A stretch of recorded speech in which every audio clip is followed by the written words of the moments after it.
آیت نمبر 69 وَمَن يُطِعِ اللَّهَ، اور جو یطع اطاعت کرے، یعنی کہ بات مانی، حکم مانی، ایسے ہی ہے نا، اور جو اطاعت کرے کس کی؟ اللہ تعالیٰ کی، والرسول، اور اس رسول کی، یا اللہ کے رسول کی. یہ اس رسول کی کس کا معنی ہے؟ کیونکہ ال جو ہے یہ عہد کا ہے، یعنی کہ وہ رسول جس کے بارے میں آپ کو پتا ہے کہ ہم کس رسول کی بات کر رہے ہیں. اور جو اللہ کی اطاعت کرے وہ رسول اور اس رسول کی، فَأُولَئِكَ، تو یہی لوگ ہوں گے، مَعَ الَّذِينَ، ان لوگوں کے ساتھ، یہی لوگ ہوں گے ان لوگوں کے ساتھ. کون لوگ ہوں گے؟ اطاعت کرنے والے، اللہ کے رسول کی اطاعت کرنے والے. یہ ہوں گے مع الذین، ان لوگوں کے ساتھ، انعم اللہ علیہم، جن پہ اللہ تعالیٰ نے انعام کیا ہے. آگے جو من آ رہا ہے وہ من بیانیہ ہے، یعنی کہ کون ہے جن کے اوپر اللہ نے انعام کیا ہے، ان کی وضاحت ہونی چاہیے. تو یہ من وضاحت ہے الذین کی. کس کی وضاحت ہے؟ الذین کی. تو آپ چاہیں تو من النبیین کا ترجمہ پہلے لے آئیں الذین کے ساتھ. اب دیکھیے میں ترجمہ کیسے کروں گا. فاولئک، تو یہی لوگ ہیں جو ان نبیوں اور صدیقین اور شہداء اور صالحین کے ساتھ ہوں گے جن پہ اللہ نے انعام کیا ہے. کیونکہ من جو بیانیہ ہوتا ہے یہ کس کا بیان ہے؟ الذین کا بیان ہے نا. الذین کی وضاحت ہے، بیانیہ یعنی کہ وضاحت. جو من ہے یہ وضاحت کرنے آیا کس کی؟ کہ وہ کون جن پہ اللہ نے انعام کیا، وہ کون بھئی؟ تو آگے آ گیا من النبیین، یعنی کہ نبی اور صدیقین اور شہداء اور صالحین. تو یہ چار طرح کے لوگ ہیں جن پہ اللہ تعالیٰ کا انعام ہوا ہے. اور یہ آیت جو بھی ہم پڑھ رہے ہیں، یہ آیت تفسیر بنتی ہے سورہ فاتحہ کی. اہدنا الصراط المستقیم صراط الذین انعمت علیہم، اے اللہ میں صراط مستقیم پہ چلا. صراط مستقیم پہ گامزن کر دے. وہاں پہ بھی پہلے تذکرہ کس کا ہے؟ صراط مستقیم کا. یہاں پہ بھی یہی ہے. فرمایا صراط مستقیم وہی جو راستہ ہے ان لوگوں کا جن پہ تو نے انعام کیا.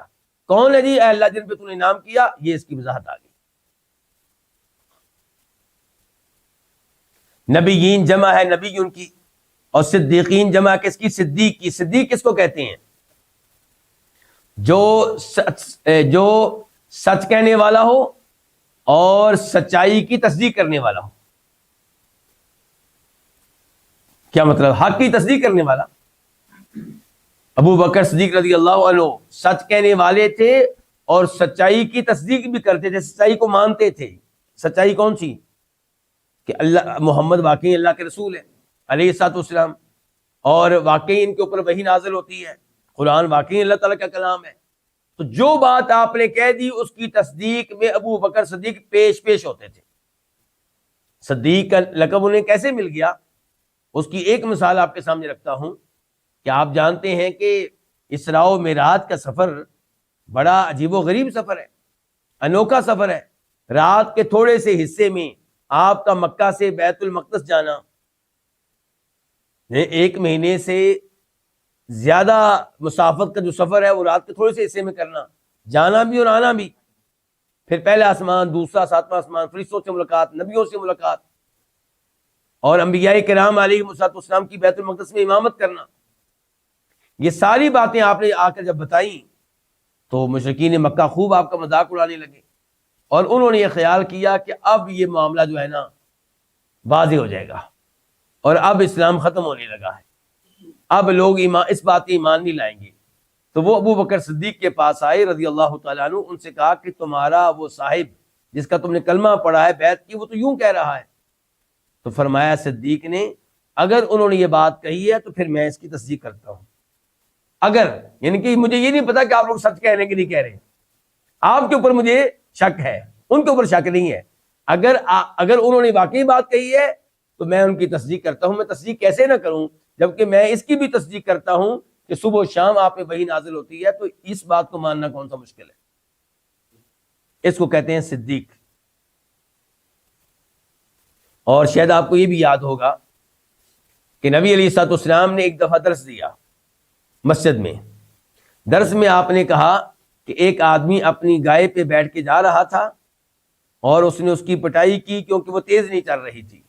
تو گائے نے پیچھے مڑ کر دیکھا اس کو اور اس سے کہا کہ اللہ تعالیٰ نے ہمیں اس کام کے لیے پیدا نہیں کیا. اللہ نے ہمیں پیدا کیا کھیتی باڑی کے لیے، تو جیسے آپ نے اچھا کہا ہے ایسے ہی صحابہ کرام نے کہا سبحان اللہ تعجب سے، یعنی کہ عجیب بات ہے کہ گائے نے گفتگو کی انسان سے۔ تو اللہ کے نبی نے اس موقع پہ فرمایا علیہ الصلوۃ والسلام کہ جو بات ابھی میں نے بیان کی ہے اس کے اوپر میں بھی ایمان لایا، میں خود، اور میرے ابو بکر بھی ایمان لائیں گے اور عمر بھی ایمان لائیں گے۔ صحابی کہتے ہیں حدیث بیان کرنے والے، آپ نے کہا کہ ابو بکر عمر بھی میری تصدیق کریں گے، اس بات کی ایمان لائیں گے، جبکہ اس موقع پہ وہ مجلس میں موجود نہیں تھے، لیکن آپ کو یقین ہے کہ میری ہر بات کو آنکھیں بند کر کے وہ مانتے ہیں، اس کو کہتے ہیں صدیق۔ تو اللہ تعالی ہمیں بھی ایسا ہی ایمان لانے والا بنا دے۔ تو مجھے تو ڈر لگتا ہے آج کل کے نوجوانوں کا سے جو تعلیم یافتہ ہو چکے ہیں، یہ تو آسانی سے اللہ کے رسول کی بات نہیں مانتے، اپنے پروفیسر کی بات مان لیتے ہیں، ویسے انگریزوں کی بات بھی مان لیتے ہیں، لیکن اللہ کے رسول کی بات پہ فوری طور پر ان کو یقین نہیں آتا، چاہتے ہیں کہ مولوی صاحب ہمیں عقلی دلائل دیں آپ۔ تو صدیق اس کو نہیں کہتے، صدیق اس کو کہتے ہیں کہ جو ہمیشہ سچ کہنے والا ہو اور حق کی سچ کی ہمیشہ تصدیق کرنے والا ہو۔ وہ شہداء شہید کی جمع ہے، وہ صالحین صالحون کی جمع ہے، جو نیک اعمال بجا لانے والا ہو۔ فرمایا وحسن اولئک رفیقا، حسن اچھے ہیں، اچھے ہیں، اولئک یہ کون؟ یہ نبی، صدیقین، شہداء، صالحین۔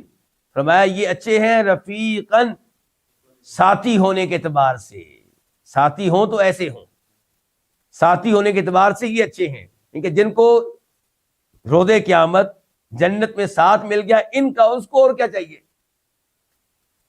جسے ساتھ مل گیا نبیوں کا، ساتھ مل گیا صدیقین کا، ساتھ مل گیا شہداء کا، ساتھ مل گیا صالحین کا، اسے اور کیا چاہیے؟ اللہ تعالی ہمیں ان میں سے بنائے جن کو ان چار قسم کے لوگوں کی کیا ملے گی؟ رفاقت ملے گی۔ اب یہاں پہ دو حدیثیں میں آپ کے سامنے رکھنا چاہوں گا جن کے ذریعے اس آیت کو سمجھنے میں مزید آسانی ہو جائے گی۔ ایک حدیث ہے مسلم شریف کی، ربیعہ بن کعب اسلمی، ربیعہ بن کعب اسلمی، وہ کہتے ہیں کہ میں نبی علیہ الصلوۃ والسلام کی رات کے وقت خدمت کیا کرتا تھا۔ رات آپ اٹھتے تو آپ کو پانی دینا، وضو کرانا وغیرہ اس قسم کی آپ کی ضرورتیں پوری کیا کرتا تھا۔ ایک بار میں نے آپ کی اس انداز سے خدمت کی تو آپ نے مجھ سے کہا کہ ربیعہ مانگو، کیا کہا؟ مانگو۔ تو میں نے کہا اسألک مرافقتک فی الجنہ، میں جنت میں آپ کا ساتھ چاہتا ہوں، جنت میں آپ کی رفاقت چاہتا ہوں، صرف جنت نہیں چاہتا، جنت میں آپ کی رفاقت چاہتا ہوں۔ آپ نے کہا ربیعہ کو اور سوال ہو؟ فرمایا وہ دوسرا سوال بھی میرا یہی ہے۔ میں اور آپ ہوتے کہتے چلو وہ تو اب ہو گیا، اب دنیا کی چیزیں مانگ لیں، تو کہا دوسرا سوال بھی میرا یہی ہے۔ تو آپ نے کہا کہ پھر میری مدد کرو، میری کیا کرو؟ اچھا، حدیث کے پہلے حصے سے قبر پرستوں کو یعنی کہ کہنے کا شاید موقع مل جائے کہ اللہ کے نبی علیہ السلام مشکل کشا تھے، حاجت روا تھے، اس لیے تو کہہ رہے ہیں مانگو مجھ سے۔ بھئی آپ زندہ تھے، موجود تھے، تو اگر وہ مانگتے ربیعہ کہ مجھے آپ مثال کے طور پہ 50 درہم دے دیں، تو آپ 50 درہم دینے کی طاقت رکھتے تھے، تو وہ تو میں بھی کسی سے کہہ سکتا ہوں مانگو بھی جو آپ نے مانگنا ہے۔ مراد کیا؟ جو کچھ میرے پاس موجود ہے، جو میری جیب میں ہے، جو میرے بینک میں ہے، جو میرے گھر میں ہے، اس میں سے کوئی چیز میں دے سکتا ہوں تمہیں، یہ مراد ہوتی ہے۔ تو آپ نے اس لحاظ سے ان سے کہا کہ مانگو، تو انہوں نے کیا کہا کہ جنت میں آپ کا ساتھ چاہتا ہوں، یعنی کہ اس کے لیے میری شفاعت کریں، اس کے لیے میرے لیے دعا کریں، یہ مراد ہے، یہ نہیں کہ آپ جنت کے مالک ہیں اور جنت دے دیں گے۔ اسی لیے اللہ کے نبی نے کیا کہا؟ میں نے یہ جو توجیہ پیش کی ہے، وضاحت پیش کی ہے، اس کی تائید حدیث کے آخری حصے سے ہوتی ہے کہ کیا آپ نے فوراً کہا ربیعہ سے تمہارا کام میں نے کر دیا، تمہیں اپنے ساتھ محل میں لے جانا میری ذمہ داری ہے؟ نہیں، آپ نے کہا اعنی ربیعہ، تو میری مدد کر۔ الٹا آپ مدد مانگ رہے ہیں کس سے؟ ربیعہ سے، اپنے امتی سے، کہ میری مدد کر علی نفسی کا، اس مسئلے میں کیسے؟ بکثرت سجود، کثرت سے نفل نمازیں ادا کیا کرو۔ اس کا مطلب یہ کہ کثرت سے نفل نمازیں ادا کریں، اللہ کے رسول کی اطاعت کریں، تو پھر آپ کا جنت میں ساتھ ملتا ہے۔ پتہ چلا فرض نمازوں کے بعد نفل نمازوں کی کتنی اہمیت ہے، اور یہ پتہ چلا کہ آپ اسی کی شفاعت کر سکیں گے جو کچھ کرے. تو آپ کا مطلب یہ کہ تم نفل پڑھا کرو، میری مدد کرو تاکہ میں تمہاری شفاعت کرنے کے قابل ہو جاؤں. اچھا، یہ تو تھی مسلم شریف کی حدیث، اور اس سے کچھ نہ کچھ وضاحت ہوتی ہے اس آیت میں جو تذکرہ آیا ہے ساتھیوں کا، اس لحاظ سے. پھر ایک اور حدیث آپ کے سامنے رکھنا چاہوں گا جسے سیدہ عائشہ روایت کرتی ہیں، اور امام طبرانی اسے روایت کرتی ہیں المعجم الصغیر میں اور المعجم الاوسط میں. سیدہ عائشہ فرماتی ہیں کہ نبی علیہ الصلوۃ والسلام کے پاس ایک آدمی آیا اور اس نے کہا، اللہ کے رسول علیہ الصلوۃ والسلام، مجھے آپ سے بہت محبت ہے، مجھے آپ سے محبت ہے اپنی جان سے بڑھ کر، مجھے آپ سے محبت ہے اپنے مال سے بڑھ کر، مجھے آپ سے محبت ہے اپنی بیگم سے بڑھ کر، مجھے آپ سے محبت ہے اپنی اولاد سے بڑھ کر. میں یہاں سے اپنے گھر جاتا ہوں تو گھر میں مجھے سکون نہیں ملتا، بے قرار ہو جاتا ہوں. میں واپس آتا ہوں، آپ پہ نگاہ پڑتی ہے تو مجھے سکون ملتا ہے. ٹینشن مجھے یہ لگی ہوئی ہے کہ جب میں بھی فوت ہو جاؤں گا، آپ بھی فوت ہو جائیں گے، تو آپ کو تو جنت میں نبیوں کے ساتھ بڑا اونچا مقام و مرتبہ ملے گا، اور مجھے جنت میں کہیں نیچے کوئی مقام و مرتبہ ملے گا، تو میں تو آپ کو دیکھ نہیں سکوں گا. صحابی کی پریشانی کیا ہے کہ میں دیکھ نہیں سکوں گا، یہ پریشانی ہے. تو سیدہ عائشہ کہتی ہیں کہ نبی علیہ الصلوۃ والسلام نے اس صحابی کو کوئی جواب نہیں دیا. اگر آپ ہوتے مشکل کشا حاجت روا، کہتے میرے صحابی تم میرے اتنے دیوانے ہو، مجھ سے اتنی محبت کرنے والے ہو، تمہیں جنت میں لے جانا میری ذمہ داری ہے، میں جاؤں گا نہیں جنت میں جب تک اللہ تعالیٰ تمہیں نہیں میرے ساتھ لے جائے گا میرے مال میں. سیدہ عائشہ کہتی نہیں، آپ نے کوئی جواب نہیں دیا، حتیٰ کہ جبریل آئے اور وحی میں یہ آیت لے کر آئے کہ وَمَن يُطِعِ اللَّهَ وَالرَّسُولَ فَأُولَٰئِكَ مَعَ الَّذِينَ أَنْعَمَ اللَّهُ عَلَيْهِمْ.